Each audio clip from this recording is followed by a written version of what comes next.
Welcome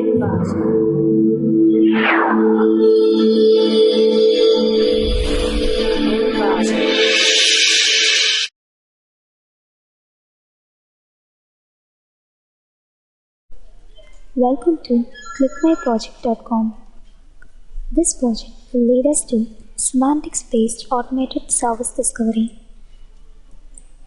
Before we get into the project, we have to know what is service discovery.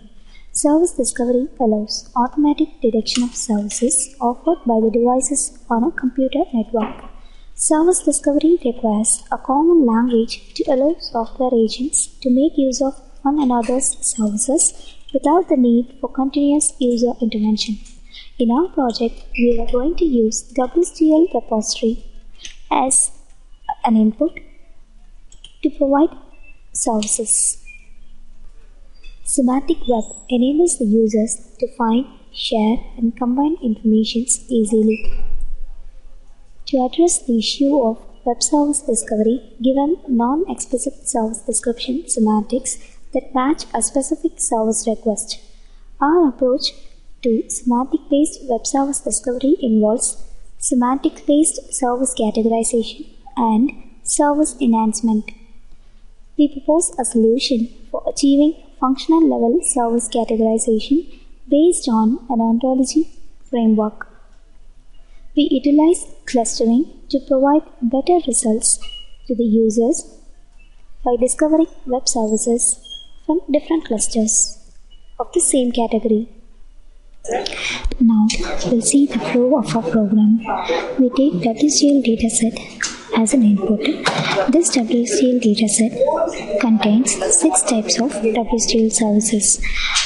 Out of n process, we are having only 6 types of services for our process. So for each of the 6 types of services, we apply data pre-processing. Data pre-processing includes stopword removal and stemming process. This stopword removal will remove all the special characters in the description of all WSDL services. The stemming process will remove the repeated words and POs. After applying data pre-processing, we cluster each of the services. The clustering includes list of services from a single type of service and also list of related services from other type of services too. So likewise, we are clustering all 6 types of WSDL services. After clustering the data, we apply service categorization. This service categorization is nothing but labeling the data clustering.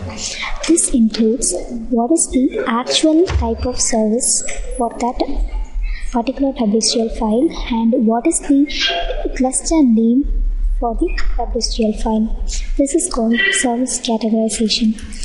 Then these are the offline process. It will happen at the server side and not while client requesting any services. And request enhancement, semantic matching, service ranking, and service selection. All these types of services are happening online, which means these processes are applied only while the user requests for some WSDL services. So while the clients type like details about communication, the request enhancement includes data pre-processing. It will remove the parts of speech and repeated words. It will contain only the semantic words. So after removing those POAs and after applying data pre-processing for the user's request, we apply semantic matching. So for example, if the user asks for the service like details about communication, after pre-processing it will have only communication. So for this word communication, what are all the services we are having? So we will match it here in semantic matching. After getting the services, applying semantic matching, we'll rank the services. Service ranking includes the type of WSDL services which is more related to the semantic matching and also related to our request that's in other clusters too. So after service ranking, the service will be selected, the service will be displayed to the user and the user can select the services. Now we'll see the execution of our process. Service description. It will display the list of services and the service descriptions. So we are having 6 types of services. One is communication, logistics, marketing, travel, utilities, and weather. So these are the list of services in each type of WSDL service. Click on remove stop words. It will remove all the special characters from the service description. Here we are having colon, / dot, / and all. These special characters are removed by applying stop words. So here we are having only the words and not any special characters. Click on stemming. It will remove the repeated words. It will contain only the words that we need. So HTTP, net, www are the repeated words and we don't need that. So we are having only the important words which will describe the service description. Click proceed. Service discovery. Here we are having list of services for each of the WSDL file in each type of services. So here the type of service is communication.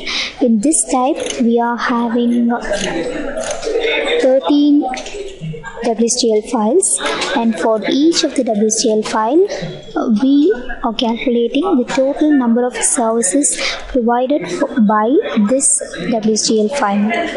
Okay, so here we are having only one type of service, and likewise for each type of service and for each WSDL file we are calculating the list of services we can have from that service. Okay, then click proceed.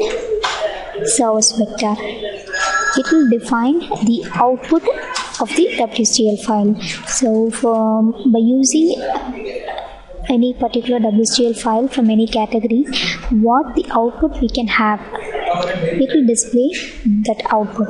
Okay.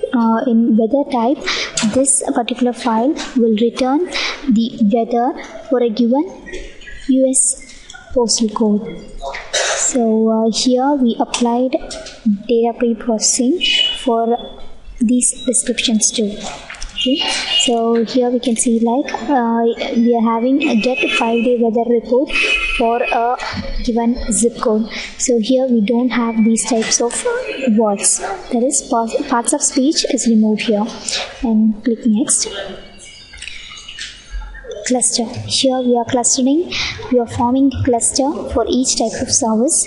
So a message box will be displayed like this. We are having 6 types of services, so it will be displayed for 6 times.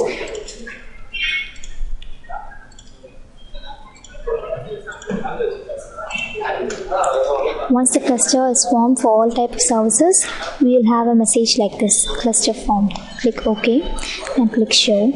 So it will display the list of services in each type of service. Here we are having in communication, after clustering we are having 18 services. So the cluster includes the list of WSDL files from the communication type and also from other type of service too. So in logistics, if we have any files related to communication, then we'll add that particular file in communication too. So likewise we are applying this clustering for all type of services. Then click proceed. Service category. Here we are categorizing the services, which means labeling the services. So we'll label the actual category of the service and the cluster category and what is the file name. So once the categorization is completed, it will have a message like this: cluster service categorization completed. So it will be displayed like a table format. Here we are having the service type as marketing. This is the file name, and the actual category is communication. But this file is also related to this is the actual category, and this file is also related to the communication category. So we'll add this file to the communication category, and likewise the file in travel is related to marketing. So here we have it, and likewise we are having this category in service type for all type of services. Click proceed. So far we have seen the offline process, and now we are going to see the online process, which means while the user requesting any type of services, the following operations will be applied.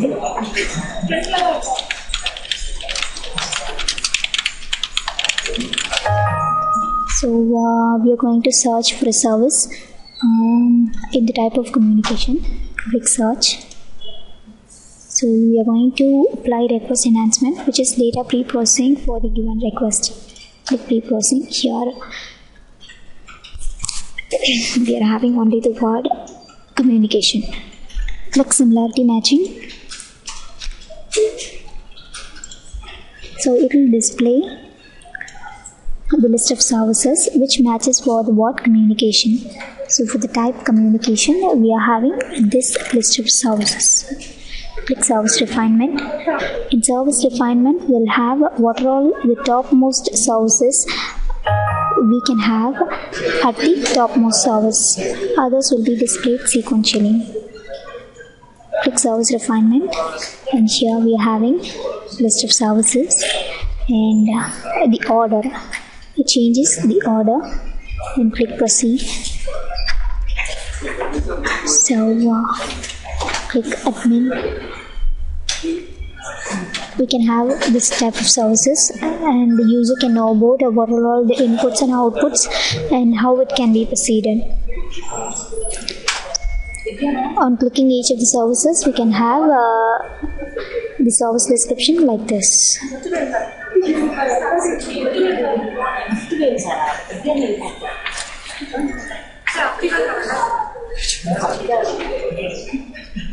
Hence, we achieve efficient service provision for the user's request, and not only from a particular request type and also from other related service types too. Thank you.